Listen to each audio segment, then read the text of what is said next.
नमो भगवते वासुदेवाय।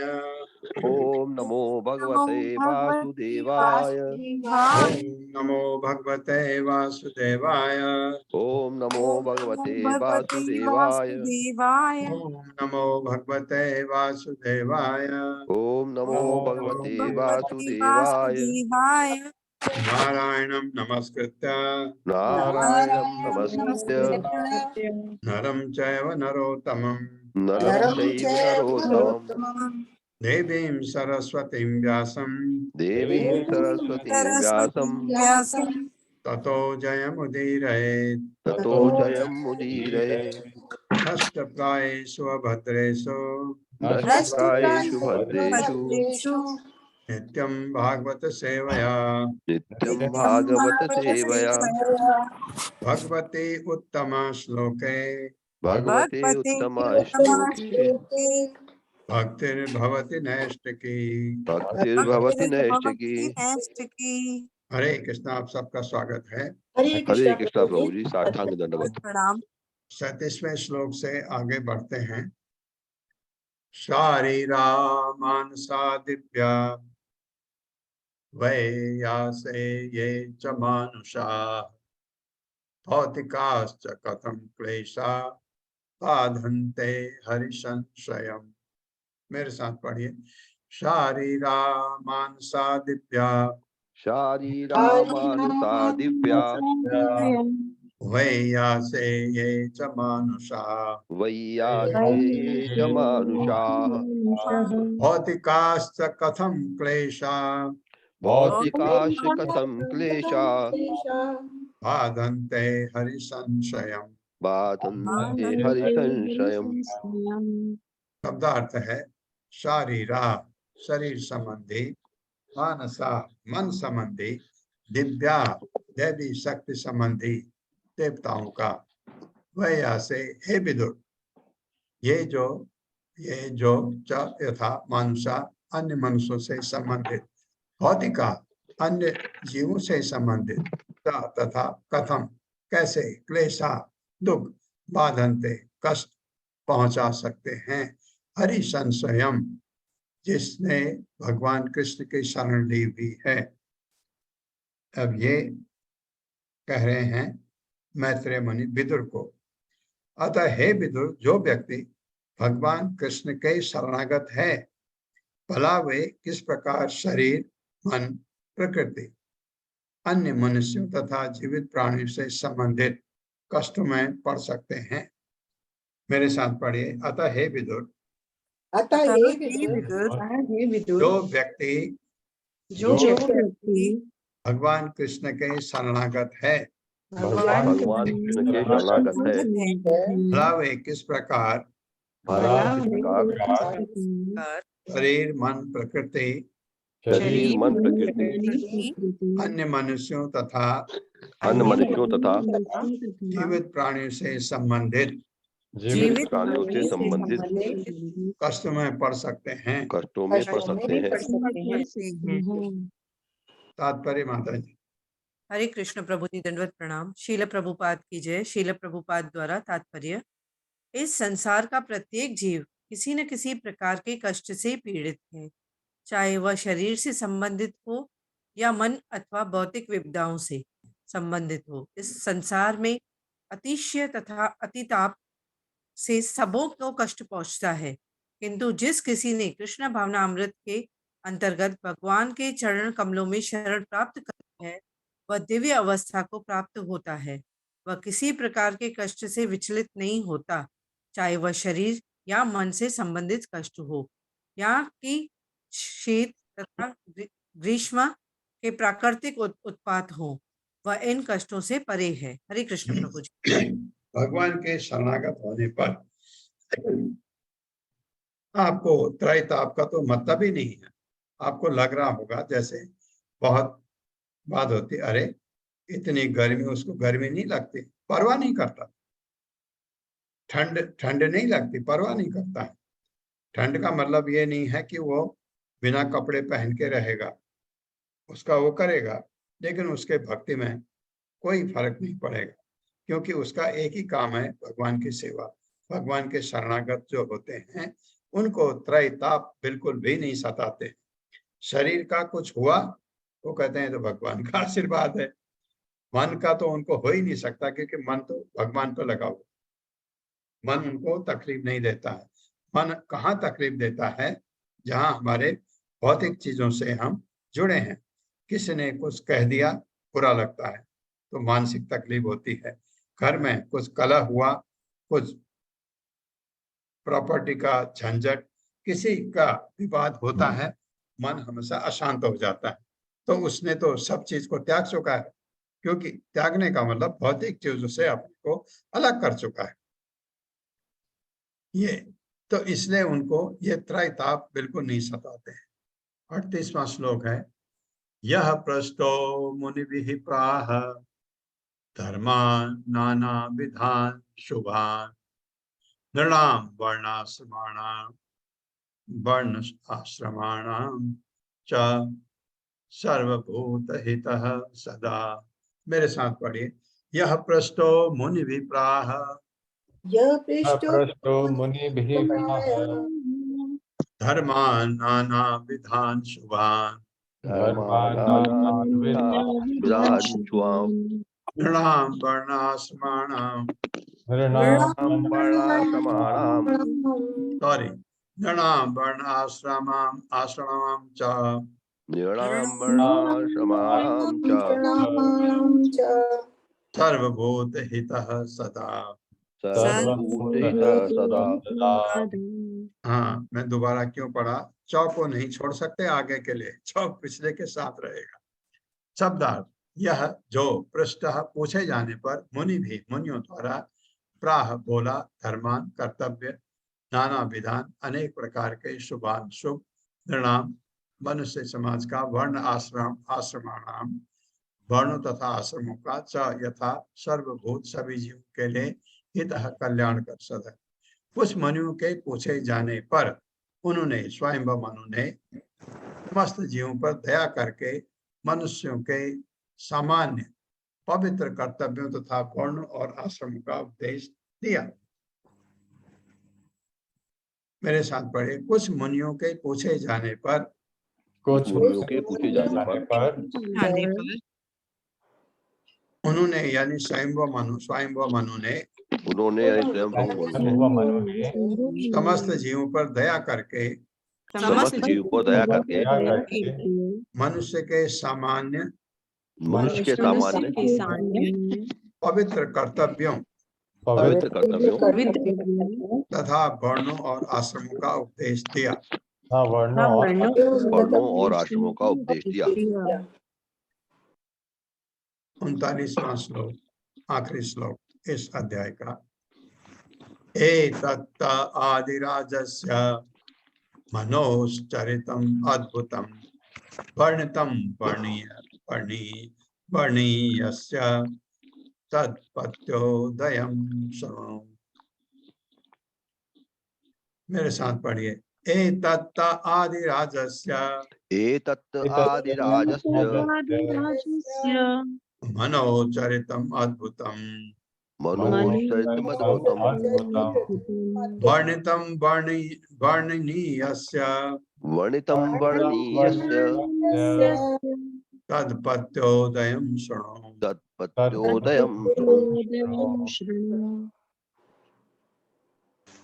शब्दार्थ है, एतद यह, ते तुम, आदि राजस्य प्रथम सम्राट के, मनो स्वयंभू मनु के, चरितम चरित्र, अद्भुतम आश्चर्यजनक, वर्णितम वर्णन किया गया, वर्णनीयस्य जिनका यश वर्णन करने के योग्य है, तत् अपत्य उनकी पुत्री का, उदयम अभ्युदय सुनो सुनो। अब उसके बारे में सुनो कह रहे हैं। मैंने, कौन? मैत्रेय कह रहे हैं विदुर को, मैंने तुमसे आदि सम्राट स्वयंभू मनु के अद्भुत चरित्र का वर्णन किया, उनकी ख्याति वर्णन के योग्य है। यह हमारा सौभाग्य है, हम उनके बारे में सुन पाए, कितनी खुशी होती है। अब ध्यान से उनकी पुत्री देवहूति के अभ्युदय का वर्णन सुनो। अब देवहूति के बारे में सुनाएंगे। मेरे साथ पढ़िए। मैंने तुमसे मैंने तुमसे मैंने तुमसे आदि सम्राट स्वयं मनु के आदि सम्राट स्वयं के अद्भुत चरित्र का वर्णन किया। अद्भुत चरित्र का वर्णन किया। उनकी ख्याति वर्णन के योग्य है। उनकी ख्याति वर्णन के योग्य है। अब ध्यान से उनकी पुत्री अब ध्यान से उनकी पुत्री देवहूति के अभ्युदय का वर्णन सुनो। देवहूति के अभ्युदय का वर्णन सुनो। इस प्रकार श्रीमद् भागवत के तृतीय स्कंद के अंतर्गत कर्दम मुनि तथा देवहूति का परिणय शादी उनके नामक 22वें अध्याय के भक्ति वेदांत तात्पर्य पूर्ण हुए। हरि बोल। हरि बोल। अब हमारा 23वां अध्याय जाता है देवहूति का शोक। क्या शोक हुआ देवहूति को, यह देखते हैं। इससे पहले 5 श्लोक पढ़ेंगे। ओम नमो भगवते वासुदेवाय। ओम नमो भगवते वासुदेवाय।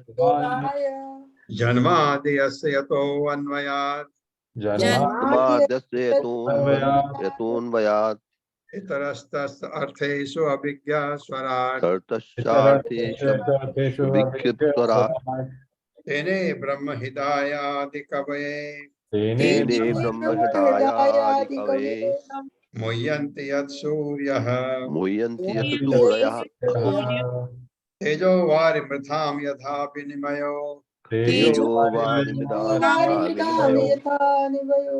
यत् सर्गो अमृषा सर्गो मिषा धाम्ना स्वेन सदा निरस्तकुहकम् धाम्ना स्वेन सदा निरस्तकुहकम् सत्यं परम धीमहि।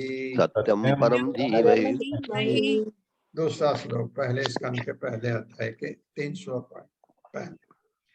धर्म प्रोजित कैतवो अत्र धर्म प्रोजित कैतवोऽत्र परमो निर्मत्सराणां सतां परमो निर्मत्सराणां सताम् वेद्यं वास्तवम् अत्र वस्तु वेद्यं वास्तवत्र वस्तु शिवदं त्रापत्रयोन्मूलनम् शिवदं तापत्रयोन्मूलनम् श्रीमद्भागवते महामुनि कृते श्रीमद्भागवते महामुनि कृते किं वा परैरीश्वरः किं वा परैरीश्वरः तद्यो हृदि अवरुद्धते अत्र तद्यो हृदि अवरुद्धते अत्र कृतिभिः शुश्रुभिः तत्क्षणात्। शुश्रुभिः तत्क्षणात्।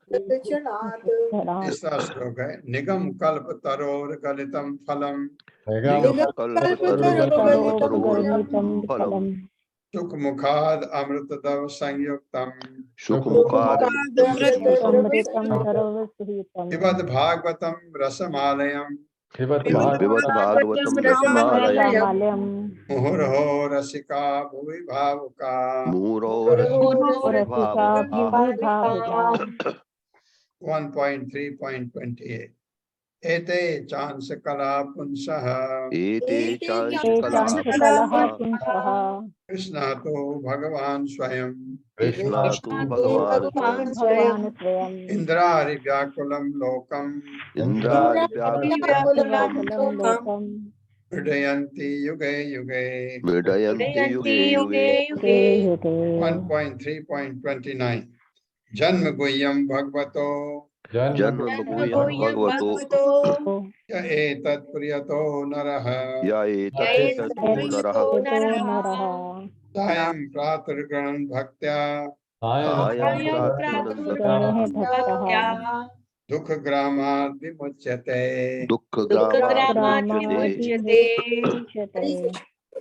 आपका स्वागत है 23वें अध्याय में देवहूति का शोक। शोक समझ सकते हैं क्या शोक है।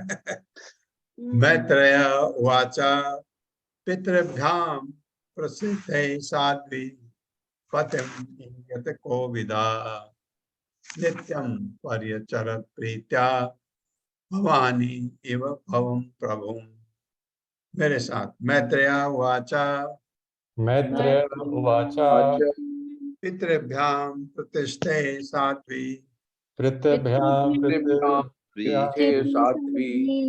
पतिं इंगित कोविदा पतिम इंगित को विदा नित्यं पर्यचरत् प्रीत्या नित्यं परतया भवानी इव भवं प्रभुं। भवानी इव भवं प्रभु। शब्दार्थ है मैत्रेय उवाच, मैत्रेय ने कहा, पितृभ्याम माता पिता के द्वारा प्रस्थिते प्रस्थान करने पर साध्वी परिपुता पतिम अपने पति की इंगित कोविता मनोभावों को जानने वाले, नित्यम निरंतर पर्यचरत सेवा की प्रीत्या प्रेम पूर्वक भवानी देवी पार्वती इव समान भवम शिव जी की प्रभु अपने स्वामी। मैत्रेय मुनि ने कहा, अपने माता पिता के चले जाने पर अपने पति की इच्छाओं को समझने वाली पतिव्रता देवहूति अपने पति की प्रतिदिन प्रेम पूर्वक सेवा करने लगी, जिस प्रकार भवानी अपने पति शंकर की जी की करते हैं। वैसे मेरे साथ पढ़िए। मैत्रेय ने कहा, मैत्रेय ने कहा, अपने माता पिता के चले जाने पर अपने माता पिता के जाने पर अपने पति की इच्छाओं को अपने पति की इच्छाओं को समझने वाली पतिव्रता देवहूति समझने वाली पतिव्रता देवहूति अपने पति की प्रतिदिन अपने पति की प्रतिदिन प्रेम पूर्वक सेवा करने लगी, प्रेम पूर्वक सेवा करने लगी, जिस प्रकार भवानी अपने पति जिस प्रकार भवानी अपने पति शंकर जी की करती हैं। शंकर जी की करती हैं। तात्पर्य माता जी। हरे कृष्ण कुमुद माता जी।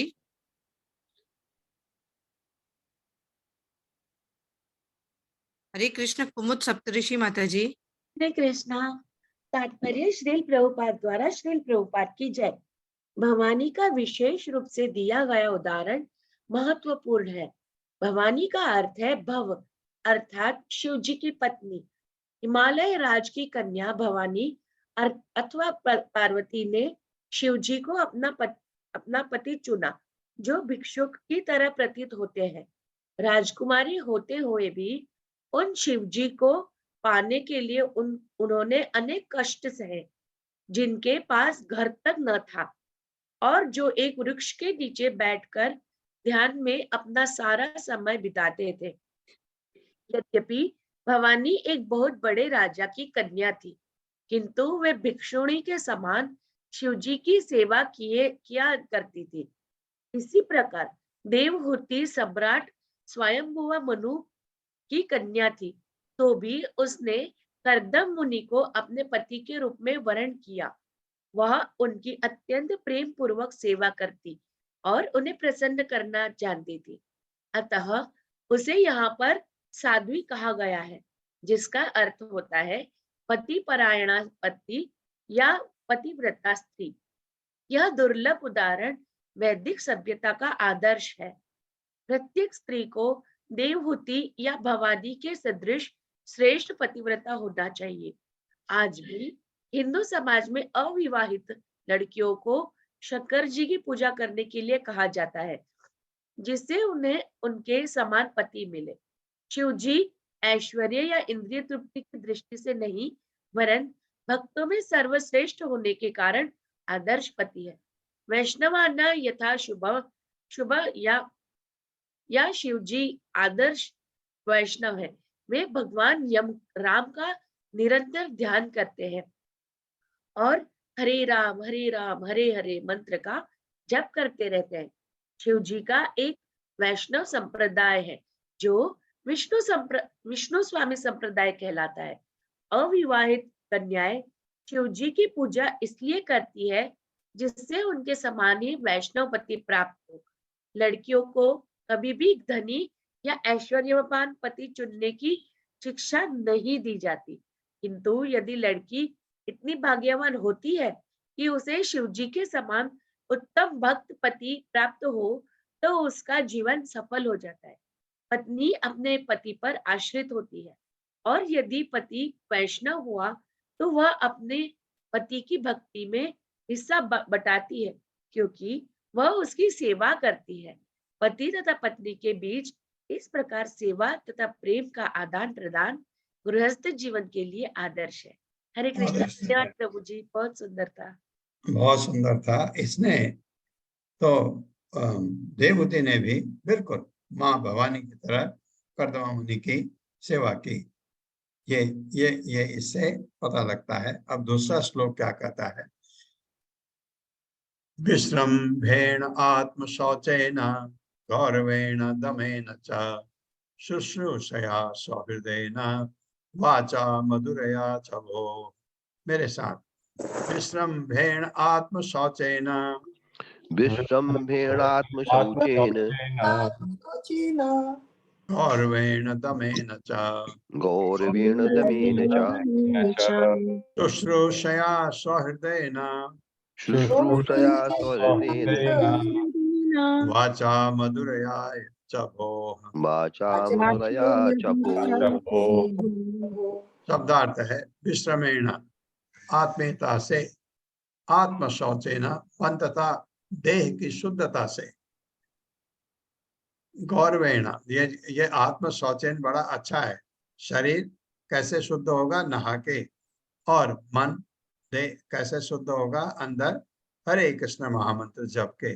गौरवेण सम्मान से, दमेन इंद्रियों को भस्म करके, च तथा शुश्रूषया सेवा से, सौहृदयन प्रेम से, वाचा वाणी से, मधुरिया मीठी, च तथा ओ हे विदुर। हे विदुर, देवहूति ने अत्यंत आत्मीयता और आदर के साथ इंद्रियों को बस में रखते हुए प्रेम तथा मधुर वचनों से अपनी पति की सेवा की। मेरे साथ पढ़िए। हे विदुर, हे विदुर, देवहूति ने देवहूति ने अत्यंत आत्मीयता अत्यंत आत्मीयता और आदर के साथ और आदर के साथ इंद्रियों को बस में रखते हुए इंद्रियों को वश में रखते हुए प्रेम तथा मधुर वचनों से प्रेम तथा मधुर वचनों से अपने पति की सेवा की। अपने पति की सेवा की। हाँ, राजकुमारी, ये भी राजकुमारी थी। देवहूति शादी करके आई है तो होता है कि पति के साथ मिलन, ये, लेकिन इंद्रियों को बस में करके, क्योंकि पति तो तपस्या में बैठा हुआ है। ऐसा ये बहुत कम उदाहरण ऐसे मिलते हैं। तात्पर्य माता जी। हरे कृष्ण। पूनम त्यागी माता जी। हरे कृष्ण प्रभु जी। माता जी, श्रील प्रभुपाद जी की जय। तात्पर्य श्रील प्रभुपाद जी के द्वारा यहाँ पर विषमधीन तथा गौरवहीन ये दो शब्द अत्यंत ही महत्वपूर्ण है। देवहूति ने इन्हीं दो विधियों से अपने पति की सेवा की। ये दोनों विधियां हैं जिनके द्वारा पति अथवा श्री भगवान की सेवा की जाती है। विषमधीन का अर्थ है कि आत्मीयता पूर्वक और गौरवहीन का अर्थ है कि अत्यंत सम्मान पूर्वक।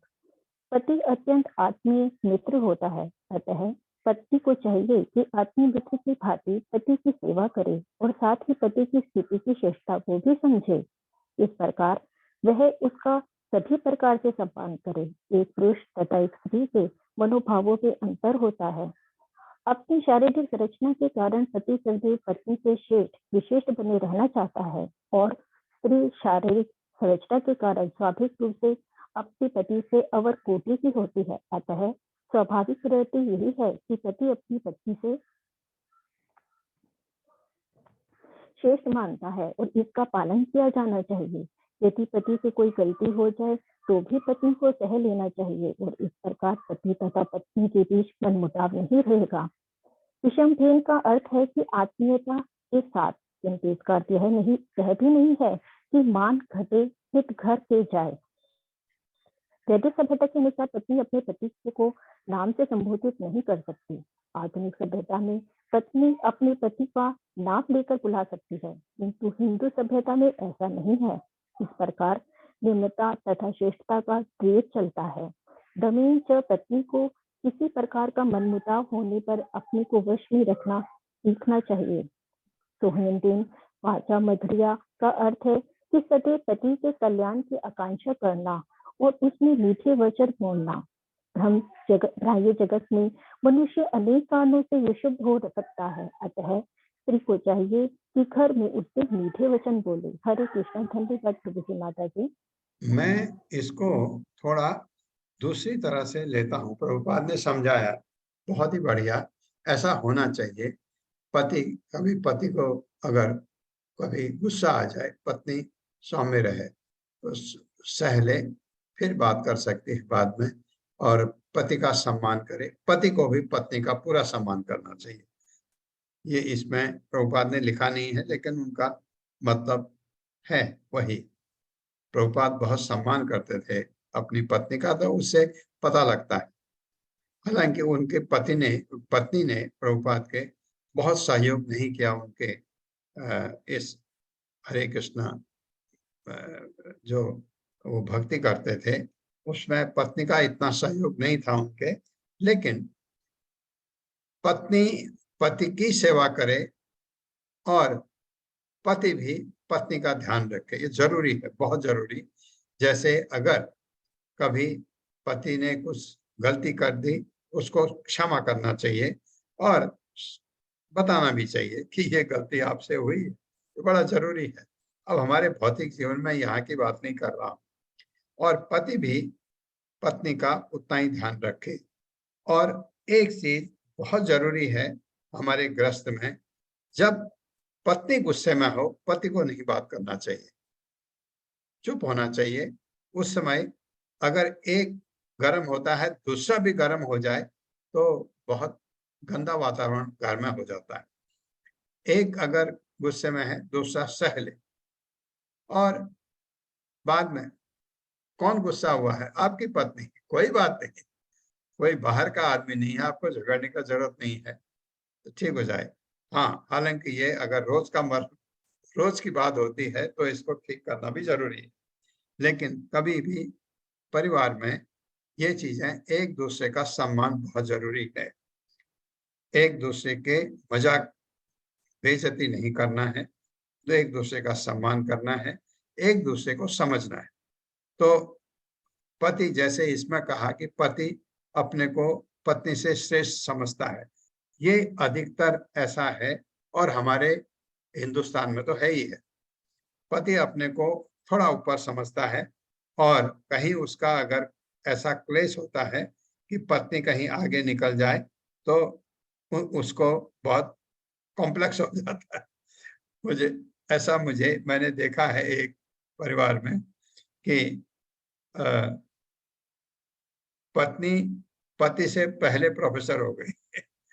तो बच्चे कहते थे कि पापा आपके नाम चिट्ठियां कम आती, मम्मी के नाम ज्यादा आती। तो वो कहते हैं हाँ वो प्रोफेसर है ना, मैं प्रोफेसर नहीं हूँ। उनको ये कॉम्प्लेक्स हो जाता है किसी किसी को। ये नहीं होना चाहिए। क्यों? मैं आपको बता रहा हूँ, आपका बच्चा आपसे अच्छा बने, ये आप चाहते हो।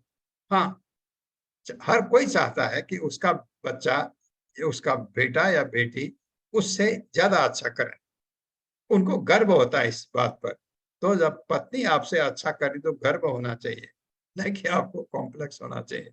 ये बहुत कॉम्प्लिकेटेड है हस्बैंड वाइफ का रिलेशंस। इसको अच्छी तरह संभाल के रखिए, क्योंकि आपको गृहस्थ में रहना है। बहुत जरूरी है ये सम्मान एक दूसरे का करना। और एक को अगर कभी गुस्सा आया, दूसरा शांत रहना चाहिए। दोनों गर्म नहीं होने चाहिए। भले ही जो गुस्सा आ रहा वो गलत है, भले वो गलत है तो भी आप चुप रहिए, बाद में शांत होकर उसको खुद भी पता लग जाता है। तीसरा श्लोक है, विसृज कामम दम्भम विसृज कामम दम्भम च द्वेषम लोभमगम मदम लोभम अघम मदम अमृत अप्रमत्तो दत्ता नित्यम तेजियाम समतोषयत् तेजियाम सम अतोषयत्।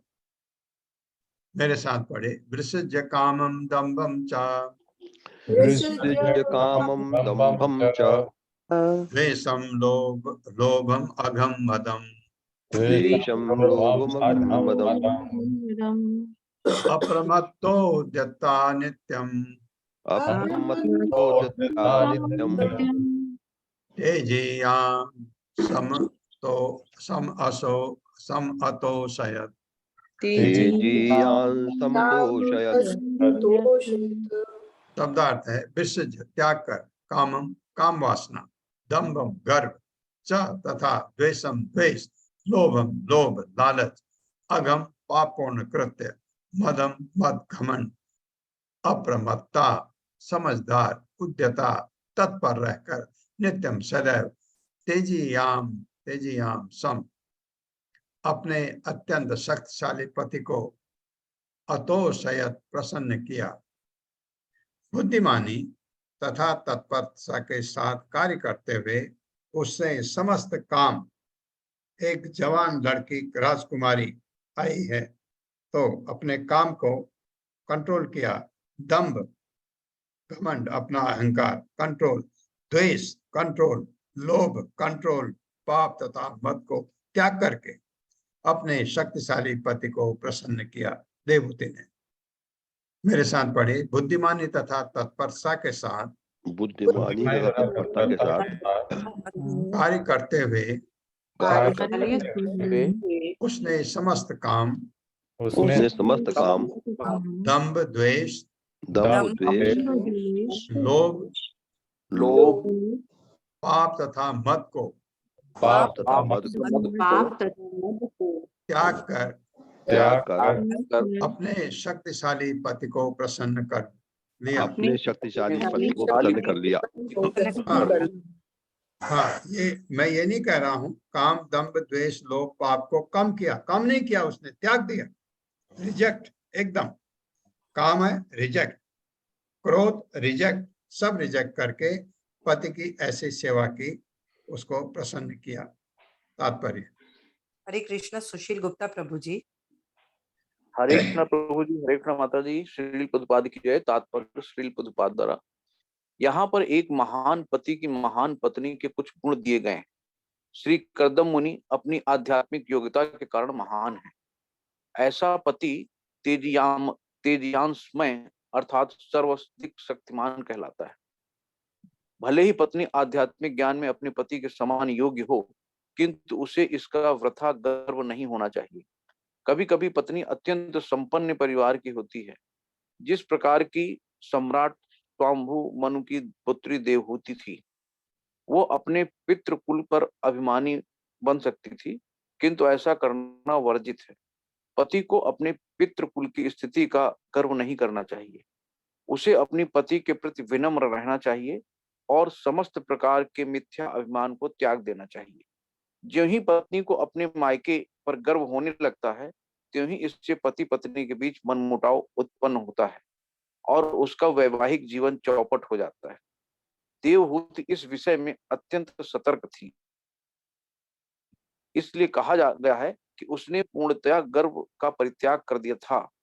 देवहूति कृतज्ञ न थी। पत्नी का सबसे पापमय कृत्य होता है दूसरा पति या प्रेमी बनाना। चाणक्य पंडित ने घर के 4 शत्रु बताए हैं। यदि पिता ऋणी हो और वो शत्रु है, यदि माता अपने वयस्क संतान के होते हुए दूसरा पति चुन ले तो वो शत्रु है, यदि पत्नी अपने पति के साथ अभद्र व्यवहार करे तो वह शत्रु है, और यदि पुत्र मूर्ख हो तो वह भी शत्रु है। पारिवारिक जीवन के संपत्ति पिता, माता, पत्नी तथा संतान है, किंतु यदि पत्नी या माता अपने पति या पुत्र के होते हुए दूसरा पति चुन ले तो वैदिक सभ्यता के अनुसार वह शत्रु है। साध्वी तथा आज्ञाकारी पत्नी को कभी पर पुरुष गमन नहीं करना चाहिए, ये सबसे बड़ा पाप है। हरे कृष्ण। ये बहुत बढ़िया प्रभुपाद ने लिखा है। इसमें जो देवहूति ने सब त्याग किया था, तो उसमें कुछ ये चीज होने की प्रश्न नहीं उठता। प्रभुपाद ने अपनी तरफ से बताया है, बहुत ही बढ़िया। चाणक्य पंडित ने कहा है कि 4 शत्रु आपके घर में कौन है। यदि पिता ऋणी हो तो वो शत्रु है। पिता ऋणी होने का मतलब शादी नहीं करना चाहिए। अगर आपके ऊपर कर्ज का बोझ लदा हुआ है, बिल्कुल शादी मत करिए,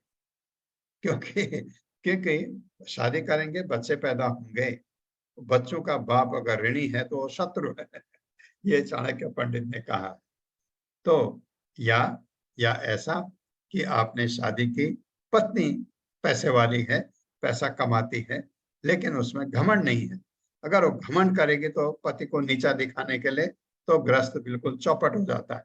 ये है, लेकिन कहीं पर होता है ऐसा कि पत्नी इतनी सुंदर होती है, बहुत पैसे वाली होती है, पैसा कमाती भी है, तो भी उसमें घमंड नहीं होता, तब भी वो पति की इज्जत करनी पड़ती। पति की इज्जत इसलिए भी करनी है क्योंकि वो फैमिली का हेड होता है, उसकी खिल्लियां नहीं उड़ानी चाहिए, भले ही वो पत्नी उससे बुद्धि में ज्यादा प्रखर हो, तो भी खिल्ली नहीं उड़ानी चाहिए।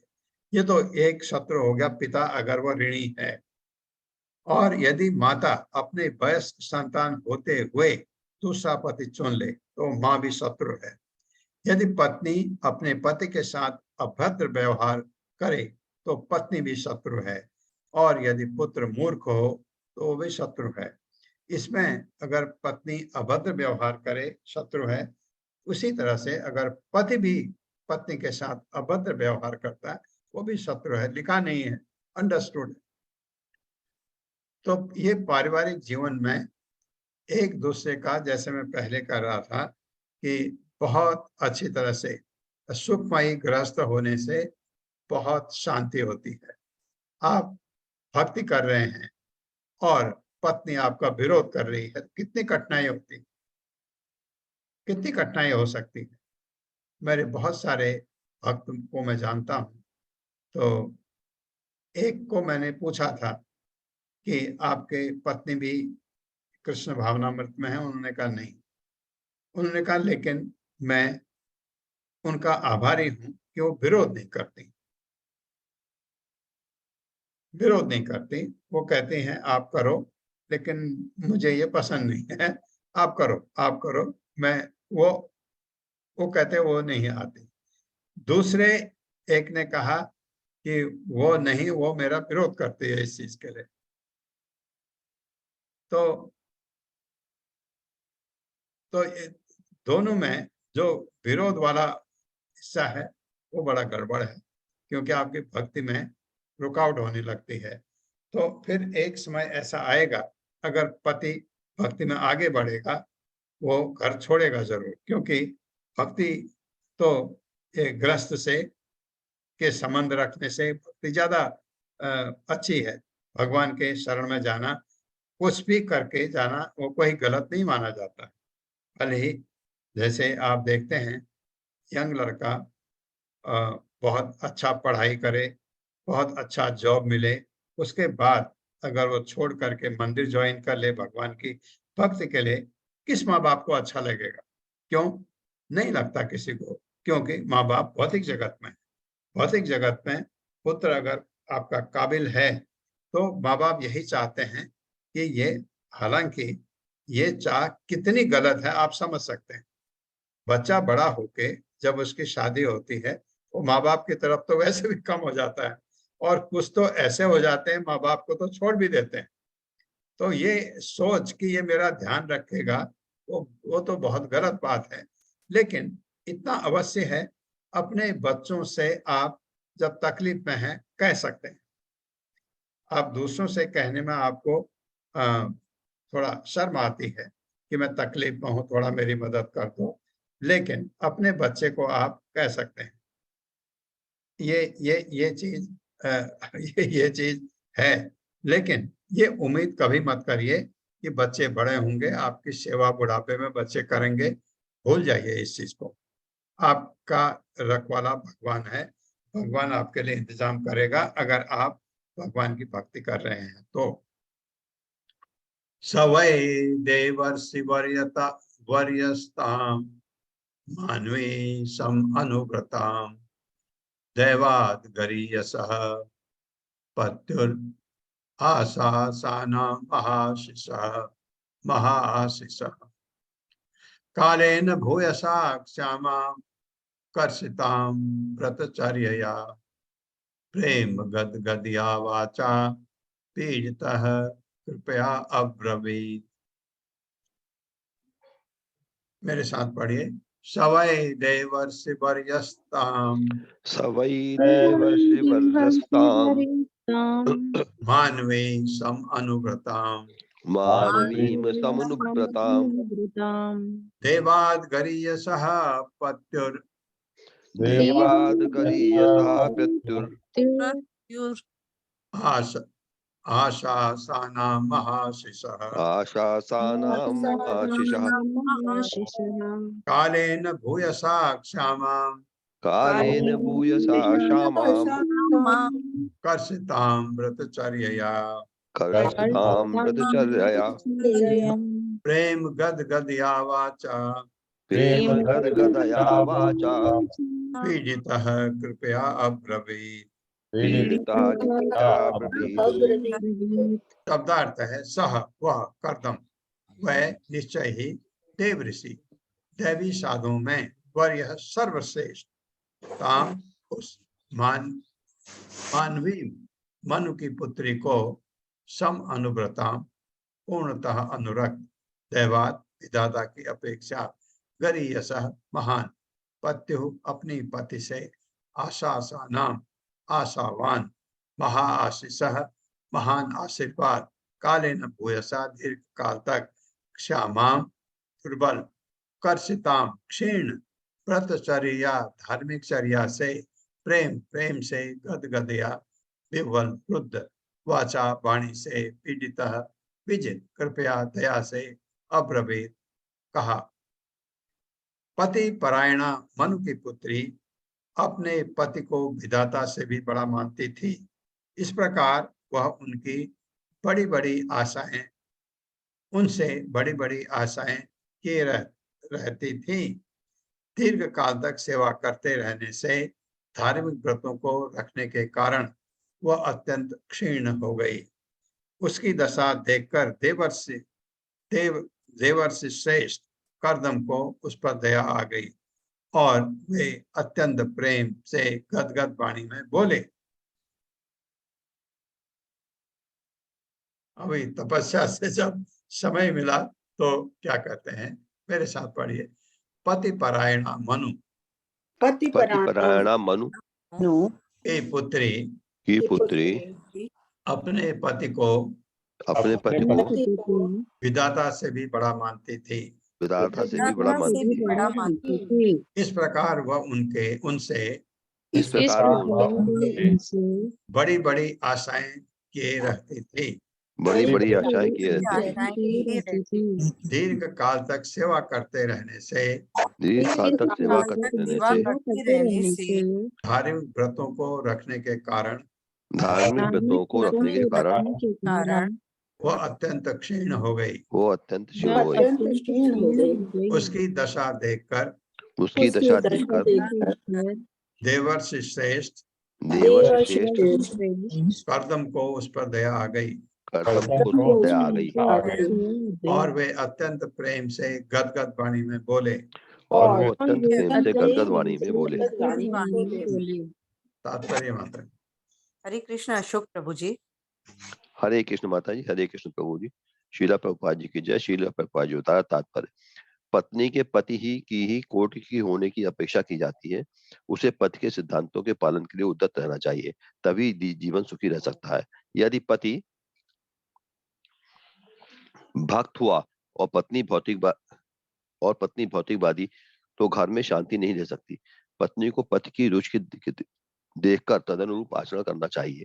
महाभारत से हमें पता चलता है कि गांधारी को ज्ञात हो गया कि उसका भावी पति धृतराष्ट्र अंधा है, तो वो स्वयं अंधेपन का अभ्यास करने लगी। इस तरह उसने आंखें बंद कर ली और अंधी स्त्री की भांति व्यवहार करने लगी, अन्यथा उसे अपनी आंखों का गर्व होता और उसका पति उसे निकृष्ट लगता। समनुव्रत शब्द सूचित करता है कि यह पत्नी का कर्तव्य है कि जिस परिस्थिति में उसका पति हो उसके अनुसार अपने को ढाले। निस्संदेह ये पति कर्दम के समान महान हुआ तो उसके अनुगमन से अच्छा फल निकलता है, किंतु यदि पति कर्दम के समान महान भक्त न हो तो भी पत्नी का ये कर्तव्य है कि वह अपने पति की रुचि के अनुसार ढले। इससे विवाहित जीवन सुखमय बन जाता है। यहाँ इसका भी वर्णन हुआ है कि साध्वी स्त्री का कठोर व्रत साधने से राजकुमारी देवहूति अत्यंत दुबली हो गई थी, जिससे उसके पति को दया आ गई। उन्हें पता था कि वो एक सम्राट की पुत्री होकर भी सामान्य स्त्री की भांति उनकी सेवा में लगी है। ऐसा करने से उसका स्वास्थ्य दुर्बल हो गया है। फलतः मुनि दयाद हो उठे और उसे इस प्रकार बोले। हरे कृष्ण माता जी, हरे कृष्ण प्रभु जी। धन्यवाद। उसने परवाह नहीं की। देवहूति ने पहले पथ तपस्या में थे और अब जब उन्होंने देखा, एक दिन ध्यान दिया होगा कि देखा तो देवहूति तो कितनी सुंदर थी, राजकुमारी इतनी सुंदर, और राजमहल से आई कुटिया में, और उन्होंने देखा ये तो बहुत ही कमजोर हो गई है, उसका शरीर का जो लावण्य था वो कम हो गया। ये देखा उन्होंने तो बोले कर्दमा मुनि, कर्दमा वाचा तुष्टो अहम अद्यतौ मानवी मानदाया शुश्रूषया परमया पर्या च भक्त्या यो देहिनाम अयम अतीव सुहृत्स देहो नावेक्षितः समुचितः क्षपितुम मदर्थे। मेरे साथ पढ़िए। कर्दमा वाचा कर्दमा वाच तुष्टो अहम अद्य तुष्टो अहमद्य तव मानवी मानदाया तव मानविमानदाया तुष्टो अहम अद्य तव मानवी मानदाया तुष्टो अहमद्य तव मानविमानदाया शुश्रूषया परमया पर्या च भक्त्या शुश्रूषया परमया परया च भक्त्या यो देहिनाम यो देहिनाम् अयम अयम अतीव अतीव सुहृत्स देहो सुहृत्सदेहो यो देहिनाम अयम अतीव सुहृत्स देहो यो देहिनामयमतीव सुहृत्सदेहो नावेक्षितः समुचितः क्षपितुं मदर्थे। नावेक्षितः समुचितः क्षपितुं मदर्थे। शब्दार्थ है।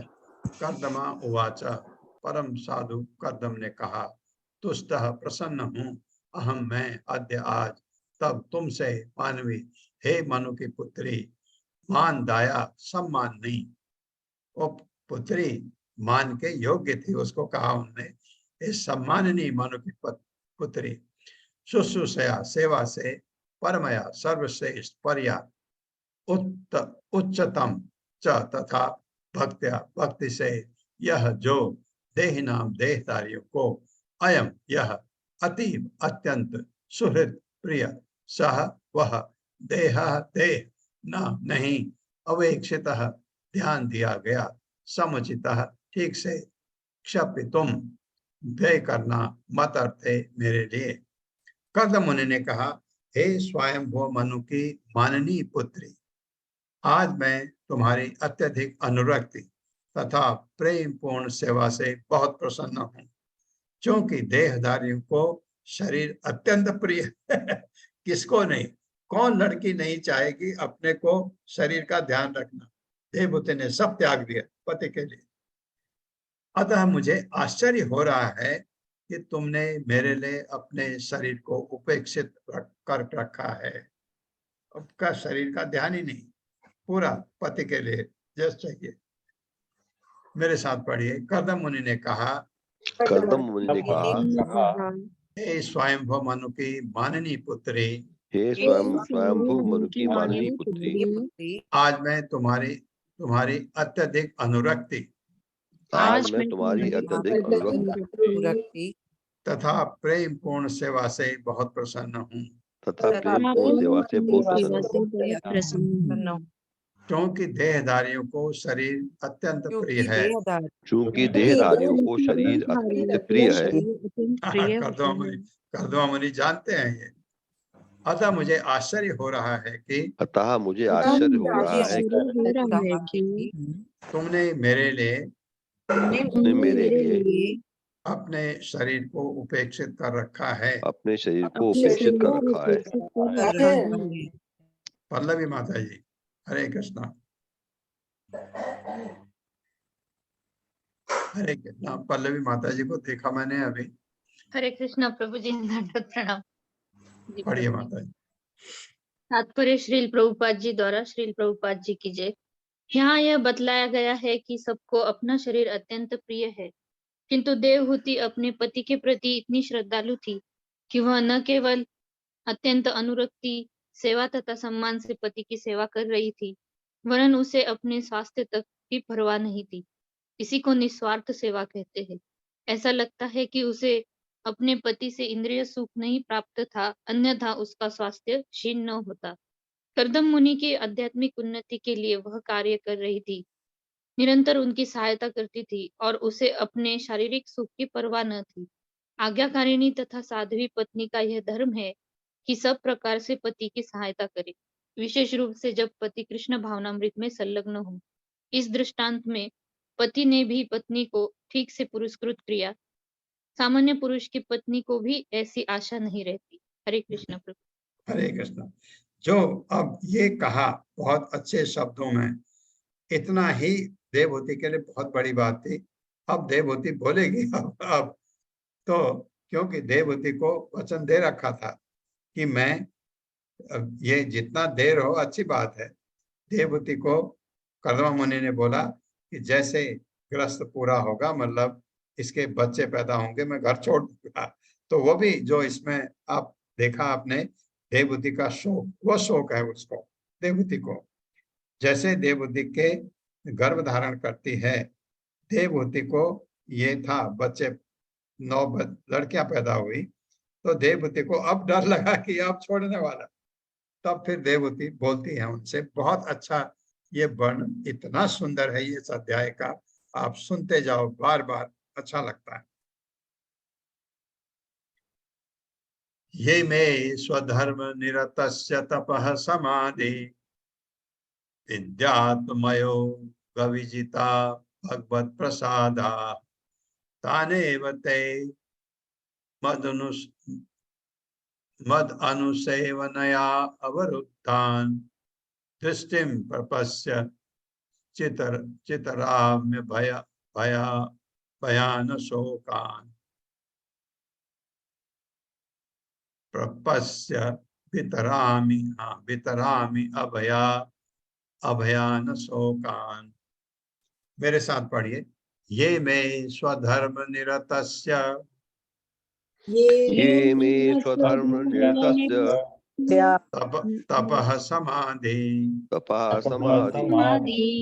ये में स्वधर्म निरतस्य तपः समाधि, ये मे स्वधर्म निरतस्य तपः समाधि।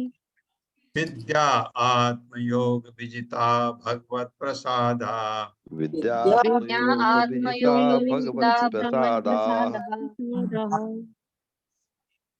तानेव ते मत अनुसेवया अवरुद्धान तानेव ते मद अनुसेवया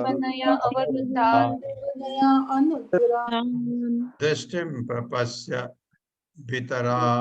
वितरामि अभयान शोकान। दृष्टिं प्रपश्य वितराम्य भयान शोकान।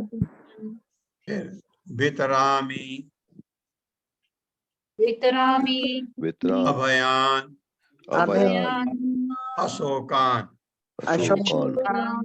दृष्टिं प्रपश्य वितरामि अभयान अशोकान। दृष्टिं प्रपश्य वितराम्य भयान शोकान। शब्दार्थ है ये, जो मेरे द्वारा स्वधर्म, अपना धार्मिक जीवन, निरतस्य पूर्णतया लगे रहकर, तपः तपस्या में, समाधि ध्यान में, विद्या कृष्ण भावनामृत में, आत्मयोग मन को स्थिर करके विजिता प्राप्त किया गया, भगवत प्रसादा भगवान के आशीर्वाद, तान उनको, ए भी ते तुम्हारे द्वारा, मत मुझको, अनुसेवनया भक्ति से अवरुद्धान प्राप्त की गई, दृष्टिम दिव्य दृष्टि, प्रपश्य देखो, वितरामी मैं दे रहा हूँ, अभयान भय से रहित, अशोकान शोक से रहित। कर्दम मुनि ने आगे कहा, मैं तप ध्यान तथा कृष्ण भक्ति का अपना धार्मिक जीवन बिताते हुए भगवान का आशीर्वाद प्राप्त किया है। मैंने तप ध्यान तथा कृष्ण भक्ति का अपना धार्मिक जीवन बिताते हुए भगवान का आशीर्वाद प्राप्त किया है। यद्यपि तुम्हें भय तथा शोक से रहित इन उपलब्धियों को, विभूतियों का अभी तक अनुभव नहीं है, पता भी नहीं था उसको, किंतु इन सबों को मैं तुम्हें प्रदान करूंगा। वाह, ऐसा पति मिले। आपको लगता था, एक इवनिंग क्लास में एक माता जी कर्दमा मुनि से बड़ी गुस्सा थी, क्योंकि नई राजकुमारी शादी होके आई और वो अपने तपस्या में मग्न है। ऐसा करके मैंने कहा, चिंता मत करो, सुनते जाओ, आपको लगेगा कि ऐसा पति बहुत भाग्य से मिलता है। किंतु सबों को मैं तुम्हें प्रदान करूंगा, क्योंकि तुम मेरी सेवा में लगी हुई हो। अब उन्हें देखो तो मैं तुम्हें दिव्य दृष्टि प्रदान कर रहा हूं। इतना महान था कर्दम, क्या शक्ति थी उनमें, अब आप देखेंगे। दिव्य दृष्टि प्रदान कर रहा हूं, किसको? देवहूति को, जिससे तुम देख सको कि वे कितनी सुंदर हैं, जो इन्होंने आशीर्वाद भगवान से प्राप्त किया है। तात्पर्य, प्रभु जी साथ में पढ़ना है। हाँ, साथ में पढ़ना।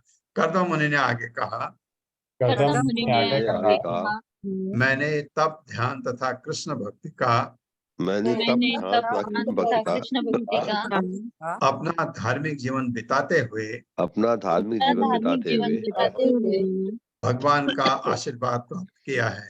भगवान का आशीर्वाद प्राप्त आशीर्वाद है। किया है।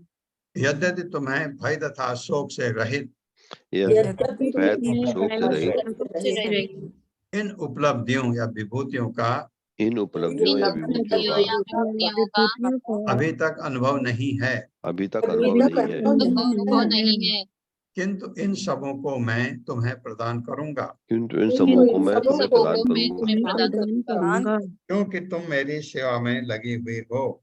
क्योंकि तुम मेरी तुम सेवा में मेरी लगी सेवा हुई हो। में लगी हुई हो।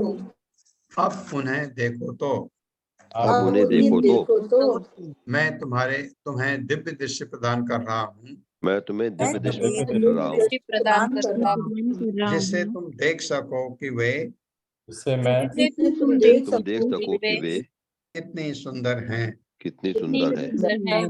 तात्पर्य, हरे कृष्णा रीटा माता जी। हरे कृष्णा प्रभु जी, हरे कृष्णा माता जी, सभी को हरे कृष्णा।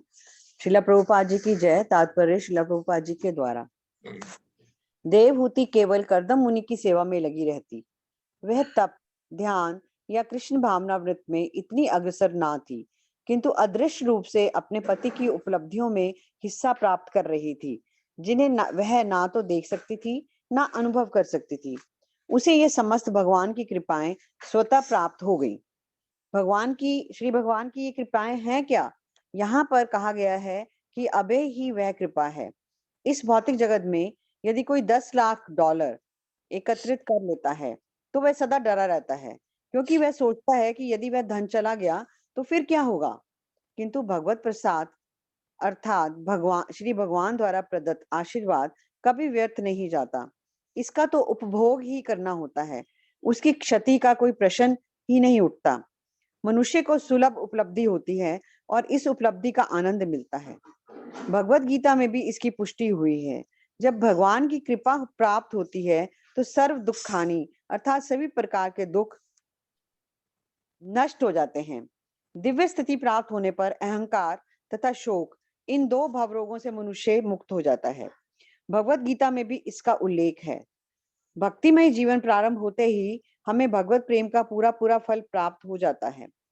भगवत प्रसाद अर्थात ईश्वरी कृपा की सर्वोच्च सिद्धि श्री कृष्ण का प्रेम है। यह दिव्य उपलब्धि इतनी मूल्यवान है कि कोई भौतिक सुख इसकी तुलना नहीं कर सकता। प्रबोधानंद सरस्वती जी ने कहा है कि यदि किसी को श्री भगवान चैतन्य का अनुग्रह प्राप्त हो जाए तो वह इतना महान बन जाता है कि वह देवताओं की परवाह नहीं करता। अद्वैतवाद को नरक तुल्य मानता है और इंद्रियों को वश में करना उसके लिए अत्यंत सरल कार्य है। स्वर्गिक आनंद कथा कहानियों से अधिक कुछ नहीं लगता। वस्तुतः भौतिक सुख तथा दिव्य सुख की कोई तुलना ही नहीं है। कर्दम मुनि के अनुग्रह से देवहूति को मात्र सेवा करने से वास्तविक बोध हो गया। ऐसा ही उदाहरण हमें नारद मुनि के जीवन में प्राप्त होता है। अपने पूर्व जन्म में वे दासी के पुत्र थे, किंतु उनकी माता परम भक्तों की सेवा में लगी रहती थी। उसे इन भक्तों की सेवा करने का अवसर मिला और वह उनका जूठन खाकर तथा उनकी आज्ञा का पालन करके ही अगले जन्म में इतने महान बन सके। आध्यात्मिक उन्नति के लिए सबसे सुगम मार्ग है कि प्रामाणिक गुरु की शरण ग्रहण की जाए और मनोयोग से उनकी सेवा की जाए। सफलता का यही रहस्य है। जैसा कि श्री विश्वनाथ चक्रवर्ती ठाकुर ने गुरु प्रार्थना में कहा है, यस्य प्रसादात भगवत प्रसादा। गुरु की सेवा करने या उनकी कृपा के प्रसाद से मनुष्य को परमेश्वर की कृपा प्राप्त होती है। अपने भक्त पति करदम की सेवा करके देवहूति उनकी उपलब्धियों में साझेदार बनी। इसी प्रकार एक निष्ठ शिष्य प्रमाणिक गुरु की सेवा करके एक साथ भगवान तथा गुरु की कृपा प्राप्त कर सकता है। हरे कृष्णा। यही धन्यवाद। हरे कृष्णा माता जी, यही देवहूति ने प्राप्त किया। आपको एक चीज याद होगी, भगवत गीता में क्या कहते हैं भगवान कृष्ण, मुझे वो भक्त ज्यादा पसंद है जो मेरे से ज्यादा मेरे भक्त की सेवा करता है। और भगवान का इतना महान भक्त कर्दम मुनि देवहूति उसकी सेवा कर रही है। पति पत्नी की बात भी छोड़ दीजिए थोड़ी देर के लिए, कि वो उस महान भगवान के उस महान भक्त की ऐसी सेवा कर रही थी अपना सब कुछ त्याग करके, तो उसको तो वरदान मिलेगा, वो तो ऐसा मिलेगा भगवान ऐसा वरदान देंगे देवहूति को। इसलिए ये वर्णन आता है देवहूति और कर्दमा मुनि का। ये जो 3 बहनें थी, आकुति, देवहूति, प्रसूति, उनका वर्णन इतना नहीं है क्योंकि देवहूति थी महान, उनकी बेटी स्वयं मनु की इतना। और ऐसे माँ को, जिस माँ के गर्भ से भगवान आना पसंद करते हैं, वो कितनी महान होगी वो माँ। तो ये देवहूति का वर्णन इतना सुंदर है, आगे को सुनते सुनते लगता है एक बार और सुनो, एक बार और सुनो। तो ये बात है।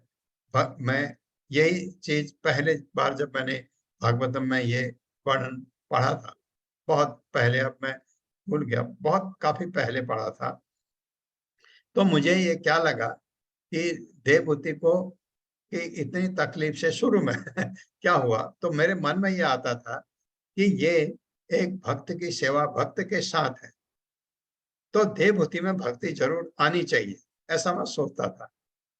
बाद में ऐसे भक्त बन गई देवहूति, पूरा सांख्य योग सुना बेटे से, बेटा गुरु बना दिया। ऐसा बहुत ही अच्छा वर्णन है ये। ओम अज्ञान तिम्रांधस्य ज्ञानांजन शलाकया चक्षुरुन्मिलितं तस्मै श्री गुरुवे नमः।